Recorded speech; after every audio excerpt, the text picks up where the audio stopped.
प्रभु, अपनी गुणमयी शक्ति से इस जगत की सृष्टि, स्थिति और प्रलय करने के लिए आप अनंत एक रस होने पर भी ब्रह्मा, विष्णु, शिव आदि नाम धारण कर लेते हैं। आप स्वयं प्रकाश हैं। इसका कारण यह है कि आप परम रहस्यमय ब्रह्म तत्व हैं। जितने भी देवता, मनुष्य, पशु, पक्षी आदि सत अथवा असत चराचर प्राणी हैं, उनको जीवन दान देने वाले आप ही हैं। आपके अतिरिक्त सृष्टि भी और कुछ नहीं है, क्योंकि आप आत्मा हैं। अनेक शक्तियों के द्वारा आप ही जगत रूप में भी प्रतीत हो रहे हैं, क्योंकि आप ईश्वर हैं, सर्वसमर्थ हैं। समस्त वेद आपसे ही प्रकट हुए हैं, इसलिए आप समस्त ज्ञानों के मूल स्रोत, स्वतः सिद्ध ज्ञान है। आप ही जगत के आदि कारण, महातत्व और त्रिविध अहंकार हैं, एवं आप ही प्राण, इंद्रिय, पंच महाभूत तथा शब्दाब्दी विषयों के भिन्न भिन्न स्वभाव और उनके मूल कारण हैं। आप स्वयं ही प्राणियों की वृद्धि और ह्रास करने वाले काल हैं, उनका कल्याण करने वाले यज्ञ हैं, एवं सत्य और मधुर वाणी है। धर्म भी आपका ही स्वरूप है। आप ही अ उ म इन तीनों अक्षरों से युक्त प्रणव है, अथवा त्रिगुणात्मिका प्रकृति ही है, ऐसा वेदवादी महात्मा कहते हैं। सर्वदेव स्वरूप रूप अग्नि आपका मुख है। तीनों लोकों के अभ्युदय करने वाले शंकर, यह पृथ्वी आपका चरण कमल है। आप अखिल देव स्वरूप हैं। यह काल आपकी गति है। दिशाएं कान है और वरुण रसनेन्द्रिय है। आकाश नाभि है, वायु श्वास है, सूर्य नेत्र है और जल वीर्य है। आपका अहंकार नीचे ऊंचे सभी जीवों का आश्रय है। चंद्रमा मन है और प्रभु स्वर्ग आपका सिर है। वीर स्वरूप भगवान, समुद्र आपकी कोख है। पर्वत हड्डियां हैं। सब प्रकार की औषधियां और घास आपके रोम है। गायत्री आदि छंद आपकी सातों धातुएं हैं और सभी प्रकार के धर्म आपके हृदय हैं। स्वामिन, सघोजातादि 5 उपनिषद ही आपके तत्पुरुष, अघोर, सघोजात, वामदेव और ईशान नामक 5 मुख है। उन्हीं के पद छेद से 38 कलात्मक मंत्र निकले हैं। आप जब समस्त प्रपंच से उपरत होकर अपने स्वरूप में स्थित हो जाते हैं, तब उसी स्थिति का नाम होता है शिव। वास्तव में वही स्वयं प्रकाश परमार्थ तत्व है।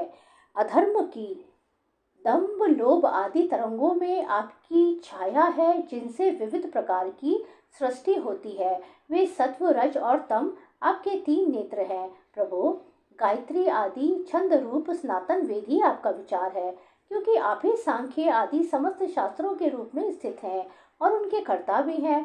भगवान, आपका परम ज्योतिर्मय स्वरूप स्वयं ब्रह्म है। उसमें न तो रजोगुण, तमोगुण एवं सत्वगुण है और न किसी प्रकार का भेदभाव ही है। आपके उस स्वरूप को सारे लोकपाल, यहाँ तक कि ब्रह्मा, विष्णु और देवराज इंद्र भी नहीं जान सकते। आपने कामदेव, दक्ष के यज्ञ, त्रिपुरासुर और कालकुल विष, जिसको आप सभी अभी अवश्य पी जाएंगे, और अनेक जीवद्रोही असुरों को नष्ट कर दिया है। परंतु यह कहने से आपकी कोई स्थिति नहीं होती, क्योंकि प्रलय के समय आपका बनाया हुआ यह विश्व आपकी ही नेत्र से निकली हुई आग की चिनगारी एवं लपट से जलकर भस्म हो जाता है, और आप इस प्रकार ध्यान मग्न रहते हैं कि आपको इसका पता ही नहीं चलता। जीवन मुक्त आत्मा राम पुरुष अपने हृदय में आपके युगल चरणों का ध्यान करते रहते हैं, तथा आप स्वयं भी निरंतर ज्ञान और तपस्या में ही लीन रहते हैं। फिर भी सती के साथ रहते देखकर जो आपको आसक्त एवं शमशानवासी होने का कारण उग्र अथवा निष्ठुर बतलाते हैं, वे मूर्ख आपकी लीलाओं का रहस्य भला क्या जाने। उनका वैसा कहना निर्लजता से भरा है। इस कार्य और कारण रूप जगत से परे माया है, और माया से भी अत्यंत परे आप हैं। इसलिए प्रभु, आपके अनंत स्वरूप का साक्षात ज्ञान प्राप्त करने में सहसा ब्रह्मा आदि भी समर्थ नहीं होते।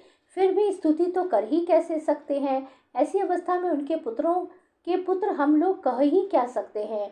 फिर भी अपनी शक्ति के अनुसार हमने आपका कुछ गुणगान किया है। हम लोग तो केवल आपके इसी लीला विहारी रूप को देख रहे हैं, आपके परम स्वरूप को हम नहीं जानते। महेश्वर, यद्यपि आपकी लीलाएं अव्यक्त हैं, फिर भी संसार का कल्याण करने के लिए आप व्यक्त रूप से भी रहते हैं।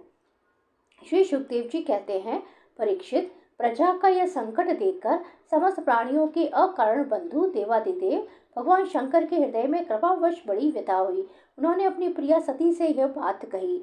शिव जी ने कहा, देवी, यह बड़े खेद की बात है। देखो तो सही, समुद्र मंथन से निकले हुए कालकूट विष के कारण प्रजा पर कितना बड़ा दुख आ पड़ा है। ये बेचारे किसी प्रकार अपने प्राणों की रक्षा करना चाहते हैं। इस समय मेरा यह कर्तव्य है कि मैं इन्हें निर्भय कर दूं। जिनके पास शक्ति सामर्थ्य है, उनके जीवन की सफलता इसी में है कि वे दीन दुखियों की रक्षा करें। सज्जन पुरुष अपने क्षणभंगुर प्राणों की बलि देकर भी दूसरे प्राणियों की प्राण की रक्षा करते हैं। कल्याणी, अपने ही मोह की माया में फंसकर संसार के प्राणी मोहित हो रहे हैं और एक दूसरे से वैर की गांठ बांधे बैठे हैं। उनके ऊपर जो कृपा करता है, उस पर सर्वात्मा भगवान श्री कृष्ण प्रसन्न होते हैं, और जब भगवान प्रसन्न हो जाते हैं तब चराचर जगत के साथ मैं भी प्रसन्न हो जाता हूँ। इसलिए अभी अभी मैं इस विषय को भक्षण करता हूँ, जिससे मेरी प्रजा का कल्याण हो। श्री सुखदेव जी कहते हैं, विश्व के जीवन दाता भगवान शंकर इस प्रकार सती देवी से प्रस्ताव करके उस विष को खाने के लिए तैयार हो गए। देवी तो उनका प्रभाव जानती ही थी। उन्होंने हृदय से इस बात का अनुमोदन किया। भगवान शंकर बड़े कृपालु हैं। उन्हीं की शक्ति से समस्त प्राणी जीवित रहते हैं। उन्होंने उस तीक्ष्ण हलाहल विष को अपनी हथेली पर उठाया और भक्षण कर गए। वह विष जल का पाप मल था। उसने शंकर जी पर भी अपना प्रभाव प्रकट कर दिया। उससे उनका कंठ नीला पड़ गया। परंतु वह तो प्रजा का कल्याण करने वाले भगवान शंकर के लिए भूषण रूप हो गया। परोपकारी सज्जन प्राय प्रजा का दुख टालने के लिए स्वयं दुख झेला ही करते हैं, परंतु यह दुख नहीं है, यह तो सबके हृदय में विराजमान भगवान की परम आराधना है। देवाधिदेव भगवान शंकर सबकी कामना पूर्ण करने वाले, उनका यह कल्याणकारी अद्भुत कर्म सुनकर संपूर्ण प्रजा, दक्ष कन्या सती, ब्रह्मा जी और स्वयं विष्णु भगवान भी उनकी प्रशंसा करने लगे। जिस समय भगवान शंकर विषपान कर रहे थे, उस समय उनके हाथ से थोड़ा सा विष टपक पड़ा था। उससे बिच्छू, सांप तथा अन्य विषैले जीवों ने एवं विषैली अशुद्धियों ने ग्रहण कर लिया।